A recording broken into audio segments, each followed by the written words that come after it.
Alhamdulillah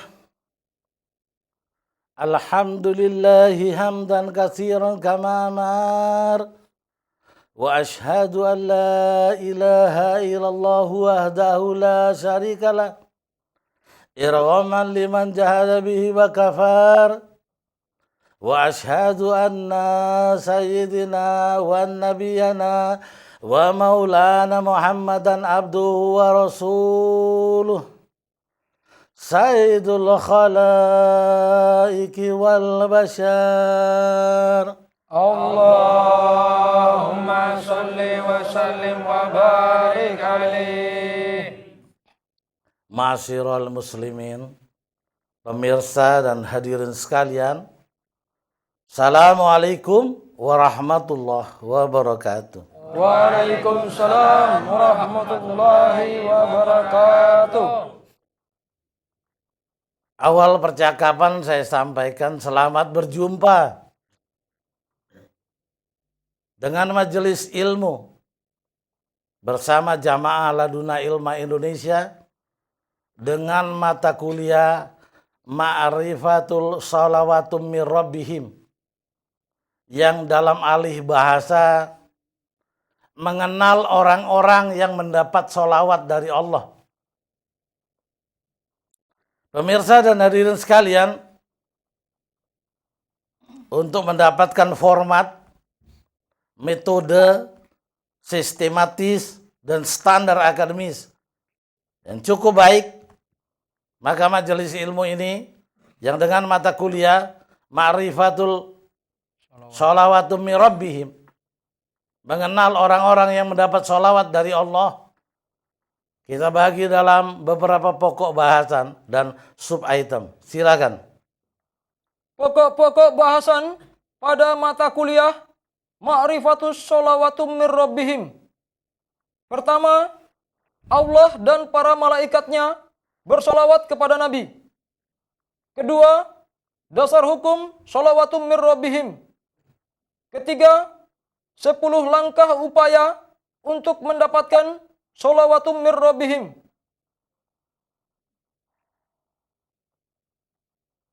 Segera masuk pada pokok bahasan pertama. Pertama, Allah dan para malaikatnya bersolawat kepada Nabi. Surah Al-Ahzab ayat 56 artinya, sesungguhnya Allah dan malaikat-malaikatnya bersolawat untuk Nabi.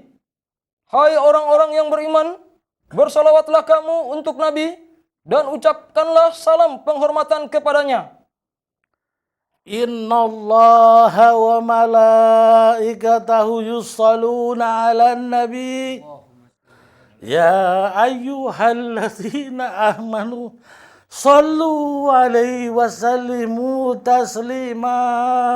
Allahumma salli wa sallim wa barik alaihi. Saudara-saudara sekalian, bila Allah dan para malaikatnya berselawat kepada Nabi,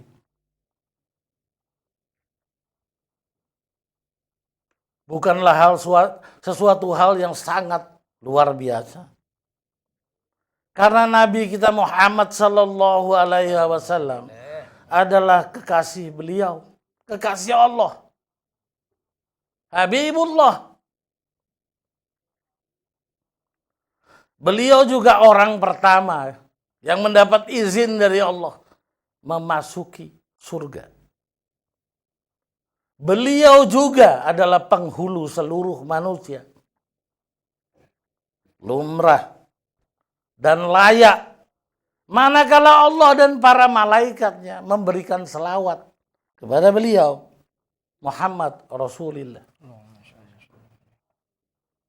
Tetapi bahasan yang kita akan bahas ini adalah manusia biasa mendapat sholawat dari Allah.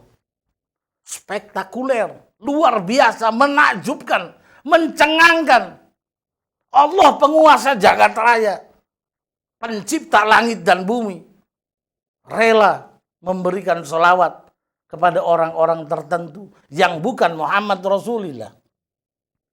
Kita baca, masuk. Kedua, dasar hukum sholawatum mir rabbihim.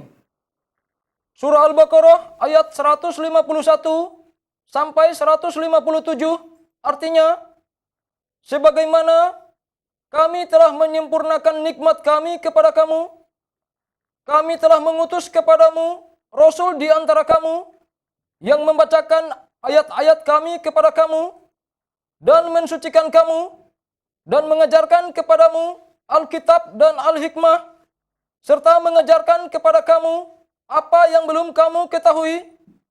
Karena itu, ingatlah kamu kepadaku, niscaya aku ingat pula kepadamu, dan bersyukurlah kepadaku, dan janganlah kamu mengingkari nikmatku.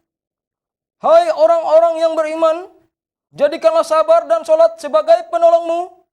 Sesungguhnya Allah beserta orang-orang yang sabar. Dan janganlah kamu mengatakan terhadap orang-orang yang gugur di jalan Allah bahwa mereka itu mati. Bahkan sebenarnya mereka itu hidup, tetapi kamu tidak menyadarinya. Dan sungguh akan kami berikan cobaan kepadamu dengan sedikit ketakutan, kelaparan, kekurangan harta, jiwa, dan buah-buahan. Dan berikanlah berita gembira kepada orang-orang yang sabar, yaitu orang-orang yang apabila ditimpa musibah, mereka mengucapkan, Inna lillahi wa inna ilaihi raji'un. Mereka itulah yang mendapat sholawat dari Tuhannya dan mendapat rahmat. Dan mereka itulah orang-orang yang mendapat petunjuk. Ayat terakhir diulang. Surah Al-Baqarah ayat 157 artinya, mereka itulah yang mendapat sholawat dari Tuhannya dan mendapat rahmat. Dan mereka itulah orang-orang yang mendapat petunjuk. Merekalah orang-orang yang mendapat sholawat dari Allah. Rahmat dan petunjuk. Yang kita bahas, mereka mendapat sholawat, rahmat dan petunjuk pada lain waktu. Sekarang kita fokuskan. Merekalah orang-orang yang mendapat sholawat dari Allah, dari Tuhan mereka. Alangkah dahsyatnya. Menakjubkan. Sesuatu yang luar biasa.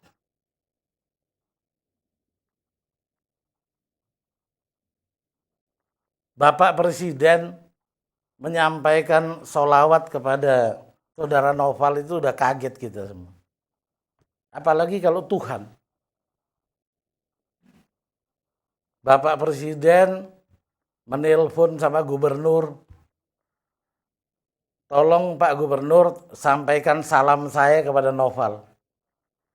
Kaget kita. Bagaimana pula manakala ternyata Allah memberikan sholawat kepada saudara Noval. Ini suatu permisalan.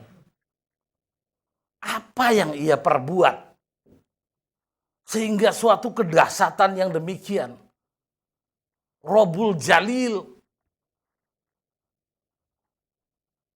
Allahu Ta'ala. Allah Subhanahu wa Ta'ala memberikan sholawat kepada manusia biasa. Kita belajar. Apa yang ia perbuat sehingga dia dapatkan kehormatan itu. Masuk. Ketiga, 10 langkah upaya untuk mendapatkan sholawatum mir rabbihim. Langkah pertama, menjadikan Al-Quran sebagai pedoman. Surah Al-Baqarah ayat 151 artinya, sebagaimana kami telah mengutus kepadamu Rasul di antara kamu yang membacakan ayat-ayat kami kepada kamu. Rasul di antara kamu yang membacakan ayat-ayat kami, ayat-ayat Tuhan kepadamu, hai manusia. Itu tugas Nabi. Tugas Nabi adalah membacakan Al-Quran kepada kita. Lalu tugas kita apa? Tugas Nabi membacakan. Tugas kita, lanjut. Surah Al-Baqarah ayat 1-2 artinya, Alif Lam Mim, kitab Al-Quran ini tidak ada keraguan padanya, petunjuk bagi mereka yang bertakwa. Tugas Nabi membacakan Al-Quran. Tugas kita menjadikan Al-Quran sebagai pedoman, petunjuk dalam way of life, dalam jalan hidup kita. Satu itu. Bila saudara ingin mendapatkan sholawat dari Allah, jadikan Al-Quran sebagai pedoman hidup dan juga pedoman mati. Langkah kedua. Surah Al-A'raf ayat 204 artinya, dan apabila dibacakan Al-Quran, maka dengarkanlah baik-baik dan perhatikanlah dengan tenang agar kamu dikasihi Allah. Jadikan Al-Quran sebagai pedoman hidupmu. Bila dibacakan Al-Quran, dengarkan baik-baik dan cermati dengan tenang agar engkau dikasihi, dicintai Allah dan mendapatkan sholawatum mirobihim.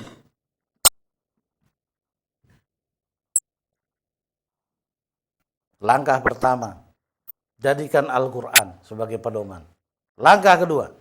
Langkah kedua, berusaha mensucikan diri. Surah Al-Baqarah ayat 151 artinya, dan mensucikan kamu. Tugas Nabi mensucikan kita dengan ajaran-ajarannya serta firman Allah yang dibawanya, Al-Quranul Karim dan hadis beliau yang penuh ajaran, jalan kesucian, baik kesucian batin maupun kesucian zahir. Lanjut. Surah Al-Baqarah ayat 222